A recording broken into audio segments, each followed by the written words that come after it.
You're listening to Building Bold Connections, a podcast where we explore the creative ways business leaders have solved professional challenges to gain success and build net worth from their network. We're kicking off Season 2 with Stephanie Stuckey, Chairman of Stuckey's. Here is Episode 9 of Building Bold Connections. Welcome to Building Bold Connections. I'm your host, Tyra Burton, and today our guest is Stephanie Stuckey. She's the chair of Stuckey's. I'm so excited to have you here with us today. Thank you. I'm happy to be here. Well, let's just jump right in there. Your background is so amazingly diverse, but not connected at all to running Stuckey's. Right. So how did that happen? Well, I would first want to emphasize that careers can take different turns. Absolutely. And for the students especially, even if your career path changes, whatever you've done before can help inform, even if it's not directly related. So, for example, my career, I started out as an attorney. I did criminal defense law. Then I transitioned to being a state representative. I got very active in environmental issues in the Georgia legislature. Then I transitioned to being head of sustainability for the city of Atlanta, and now I run my family's business. But all of those different career paths help me with what I'm doing today. And an underlying current for me has been the ability to stand up for hard causes. As a legislator, I was always trying to represent the minority voice, the people who didn't always get represented in the political process. As a public defender, I would represent people who didn't have a lot of resources and the environment. Absolutely. Yeah. I was on the environment side of the versus and litigation. So all of those skills help me because in my role with Stuckey's, I'm advocating for the underdog, which is our brand. We're a comeback brand. That's right. So it's a good skill to have. You took it over when it wasn't in its best times, shall we say. It was at its lowest point. So what was your biggest aha moment on how you should bring it back? Interesting. It took a year for me to figure out how to revive the company. So just to give a bit of background, when I bought the company 4 years ago, almost exactly 4 years ago today, it was for sale, which is how I came into this opportunity. Right. They were calling people who had the last name Stuckey to see if anyone in the family might be interested in buying the brand back. And at that point, we had gone from, at our peak, we'd had 368 stores in 40 states and a candy plant and a distribution center. All of that was gone. There were only a dozen stores still remaining of our original 300 roadside retail chain. Yeah, all over the country. And the company didn't own those stores. They were franchised. Okay. And the franchise agreements were out of date and out of compliance with law. So it was a hot mess. And we were six figures in debt. And what I did to bring the brand back was I initially just took a road trip and I visited those 12 stores to try to figure out where we were and understand our operations and how we could generate revenue. Right. Right. How can we get out of the debt? Yes. So I did buckets. I figured out where's the revenue coming from. So even though we were in arrears, we had some debt, we were generating some revenue. So I put the revenue in buckets, and I realized that the bucket that was getting the most revenue was sale of Stuckey's branded pecan snacks and candies, like the pecan log rolls. And we had a variety of products that had the Stuckey's name on it. Right. And they'd been around since since 1937. But what was different was my grandfather had sold everything. So the candy plant was gone and everything was outsourced. So the quality had suffered. But that was my aha moment, was going through and figuring out what's profitable, what's salvageable about this company. And I think that's the hardest lesson to learn, not just in business, but in life, is you have to take a really hard look at what's working. Yes. And go with what's working. And the flip side, but equally important side of that, you have to let go of what's not working. Absolutely. So I had to let go of my dream of reviving the stores because the stores weren't generating enough revenue for us. And to revive the stores would cost millions and millions of dollars that we didn't have. So I was able to start selling the product. And then I got a business partner. We got an SBA loan that helped in rural communities, and we bought a manufacturing plant. So you went back to that vertical integration again that your grandfather did. Yes, only we're focused on product now. So we're a consumer packaged good company, a CPG. Okay. Yeah. I still have a dream someday of being profitable enough to own and operate like a store or two. Right. That would be very much a brand centered, a way to drive more sales of the product. Yeah. So more of a showcase store than a chain. More of that small footprint, but that's right. Have a lot of franchises that are selling your brand, which makes a lot of sense. Yeah, but that aha moment it requires taking a cold bath of reality. Yeah. Ice cold. You have to let go of that. I mean, and those were iconic images too. Yeah. The stores. So to let go of that is hard. But you can keep the essence of what makes your brand special. And the essence of our brand is that we're about the road trip and what the road trip stands for, which is freedom and fun and exploration and independence. So when you follow our story on social media and see how we're branding and marketing to drive sales, it's all about the road trip. So we're still being true to that brand essence, but we've got to be profitable. Right. So we're selling product. Oh, and that's what your grandfather did too. Yeah, and it's working. Sales have gone up 10 million in the past couple of years. That's amazing. Yeah. So how do you come up with new products to fit this new generation that we have coming up that are going on their own road trip? Great question. One of the most important things we're doing is recognizing the health trends in this country, and more people are embracing nut-based diets, and the keto diet is popular. So we're highlighting the fact that we make pecans. We sell the most delicious pecans you'll find anywhere. Georgia happens to be the #1 place in the entire world for pecan production. We supply a third of the pecans that are sold in the world.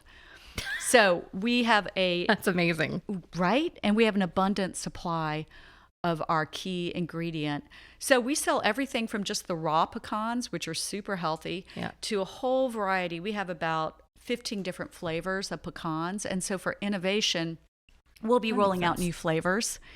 And in the coming year, we've got a couple of new flavors coming out. And then we're looking at doing some fusion flavors like cilantro, chili, lime, with a sort of a Hispanic taste to it. Definitely looking at like a teriyaki Asian fusion. So definitely expanding the palate. Expanding the palate to make sure that we are embracing healthy trends and also a more diverse demographic. Absolutely. My grandfather's day, let's be brutally honest, in the 1950s, most of those products were being marketed to a very white demographic.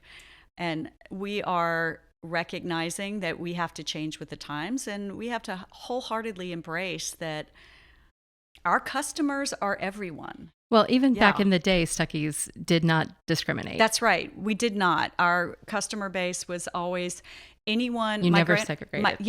Our stores were never segregated, even during the Jim Crow era. My grandfather always embraced anyone who wanted to come to his stores. They were welcome. It was a safe haven on the side of the road. And thank you for raising that point.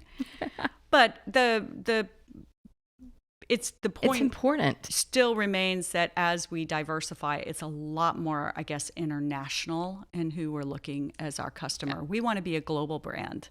Well, to be a global brand, you've got to embrace some global health and food trends. It's true. And your grandfather said every traveler is a friend. I love that. It is. It's just a wonderful thing to go with your road, life on the road and going on road trips. Yes, that was his saying. And to this day, we embrace it. So I think especially if you're evolving with a nostalgic brand, but these concepts apply to anyone who's undergoing some type of change. You do have to embrace reality. You have to let go of what's not working, but you also have to recognize what's a core value. And that's not going to change. Right. And our core value is really summarized in that phrase, every traveler's a friend. Anyone who comes in contact with our brand is treated with warmth and respect and understanding. Yes. And we're all friends. So if you're a vendor, if you're a customer, if you're an employee, you are part of your Stuckey story. Yeah, we're a family brand. That extends to everyone. So when you were rebranding, how did the nostalgia play a part in your rebranding efforts? It's an important part. I think if you run away from, again, what's your core essence, then you lose your authenticity. We're a nostalgic brand, so I'm not going to run from that. Just like Krispy Kreme and Coca-Cola and Moon Pie, Little Debbie Snack Cake. I'm kind of in the foodie space because that's where we are, and those are some brands that I look to. All of them are evolving with the times, but they are also very respectful of where they've been. So if you look at our packaging, that's a good example of how we're respecting the past but not living in it. The logo, we went back to the very first logo that Stuckey's had, which is my grandfather's signature. So it's a bit of an homage, a tip of the hat to It's nice. to my grandfather. I called him Big Daddy. Aw. So it's respectful of Big Daddy, but at the same time, the rest of the design is very fresh and new and crisp with some bright, bold colors that grab attention. So we put some newness to the design while also retaining what is really essential, which is that logo that was his signature. That core of the brand that every traveler is a friend. Right. So you have a book coming out. I do. In April, Unstuck Shameless Rebirth. plug. Ding. It's okay. I'm a marketer. Where's I the believe in bell? shameless plugs. But how did that come about? I'm so excited. It's April 2024. April 2nd. Yeah, it's actually Not ready Fool's Day, April so it's good. 1st. And we decided, the publisher and I decided, Bimbella Books is the publisher, and they distribute through Penguin. So it'll be available in all major bookstores. Everywhere. And pre-order. Pre-orders are good. Pre-order, and I'm going to give a plug for independent booksellers. So you can order on bookshop.org. Oh. Bookshop.com, sorry. Not just Amazon, but it is available on Amazon. But Bookshop will help local independent bookstores. Which is wonderful. So the book came about because when I bought the company, there were very little assets. The main thing I bought was a trademark, but I also got my grandfather's papers. And I spent evenings going through 5 boxes of his archives that no one had looked at in over 50 years. Oh my gosh. So in those papers, I learned this whole side to my grandfather that I never knew. Right. He sold the company a year before I was born. So he was never a businessman to me. He was my grandfather. He wasn't running the company when I was growing up. He was my grandfather. So I learned this whole side, and he went from being Big Daddy to being Stuckey, which is what everyone called him. And I started writing down his story so I could understand it. And I could start telling people the story. So I was writing it down, and I was writing some articles and guest columns and telling the story. And then I realized I have a book here, and I started getting book offers. So initially I wasn't pitching, I was getting offers. And then I decided I should get an agent. And the agent said, let's do a pitch packet. So we did the whole process. You did the whole thing. We did the whole thing. We had a couple of bids, which was always nice. Oh, that's wonderful. And I've got a publisher, and it's the story. The book is called Unstuck: Revival of an American Icon. I had to think about the subtitle for a second. Revival of an American Icon. And the chapters alternate between his story and my story. Oh, that's beautiful. It's largely a memoir, but there are lots and lots of business lessons and branding and marketing and female empowerment and leadership. And it's got a lot. And if you're into road tripping or design, I talk a lot about the road trip and the importance of the road trip. I talk about design and how important design was to him, and how he visually presented our brand. So there's really so much in the book. I know I'm biased, but I really tried to put a lot in the book that would appeal to a wide spectrum of readers. So it's a road trip through Stuckey's. It's the road trip is at the core of the whole book. That's beautiful. So as we're winding up now, what advice can you give to students and people who are thinking of taking that leap? Because you really took a leap of faith when you bought Stuckey's back. What advice would you give to people that are at that point in their life? I would say, most importantly, it can be very isolating and lonely at times if you decide to go out there and be an entrepreneur or be a startup or pursue something that may be unconventional. And know that you are not alone. I think that's the most important thing. There's a community out there, not only of people who want to support startups, anywhere from investors to organizations like you can find at college campuses all over the place. That's true. The Small Business Development Center is a good example. You'll see those at universities everywhere. But it's also, there's a whole community that wants to support you. So the academic community, there's organizations or clubs. So you're not alone. Go out there, and if you're a fan of Seth Godin, yes. who I read a lot of his Seth marketing awesome. books, he calls it your tribe. Yes. Go find your tribe. You are not alone. This stuff is hard, and you can't do it alone. I now have 2 business partners, and I have a whole team at Stuckey's, and we have 75 employees, and they're a key part of our tribe. But Kennesaw State University and the Michael Cole School of Business and all of these wonderful institutions that support leadership, that support businesses, they're part of my tribe too. So you are not alone.